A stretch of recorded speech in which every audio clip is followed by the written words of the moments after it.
و آخری پیشنهادی بنده دارم برای شما مردم عزیز زاهدان که همین که یک مردم مشهوری وفات میکنه و جماعت به جماعت سرازیرم برای فاتحه و بالا و بلند کردن این دست خسته کننده واقعا.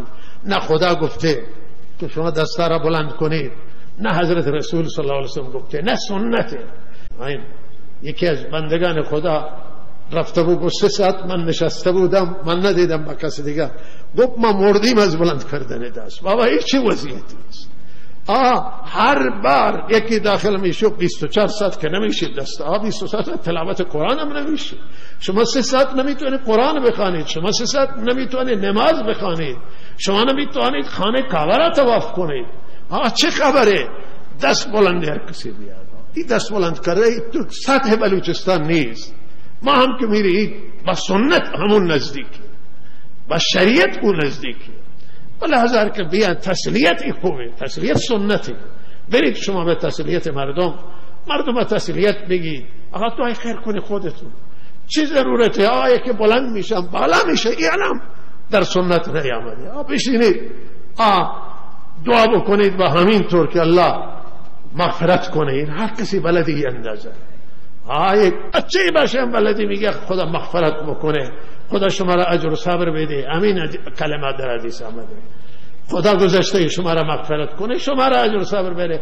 بر رفتن شما این تسلیت حاصل میشه. لازم نیست که شما دست بلند بکنید. اما هم میریم میگه که ما رفتیم فاتحه کسی دست بلند نکردیم که بیرون آمدیم کسی گفت که اینها به نیامدن شما راضی بودن که نیایید، ولی که دست بلند نکردی راضی نبودیم. گویی که اسلامی نیست. اسلام دین نگفته که شما فاتحه حضرت رسول دست بلند نکرده، ابوبکر صدیق بلند نکرده، حضرت عمر فاروق بلند نکرده، عثمان غنی بلند نکرده، علی مرتضی بلند نکرده، صحابه بلند نکردن، تابعین بلند نکرده.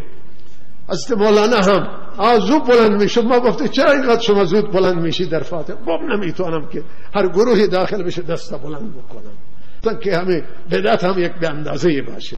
بیا مردم و تسلیتی بگن، دعایی بکنم و انشاءالله بپذیرید امینه که ما اینده به فاتحه تو میاییم و ما به شما صاف اعلام میکنیم که ما همینطور دعا میکنیم و انشاءالله این دعا قبول میشه به بارگاه الله تعالی. همینه بپذیرید. نصیحتی دعایی و لازم نباشه که نشستیم اونجا هر کسی که داخل فی یلا دعا دعا همینطور قبول میشه. خودشون بشینن چیزی میخوانن ایصال ثواب بکنن، دعا کنن. لازم نیست که بعد همه این جمعیت دست بلند بکنه. این جمعیت اینجا نشسته صبح تا شام نشسته و اینا چه گناهی کردن که بعد دستشون همه بلند باشه و دستشون همه بلند باشه. الله تعالی به شما توفیق بده. حاضر انشاءالله عمل کنید اینا. ماشاءالله من فکر میکنه این درد همه شما احساس میکنید که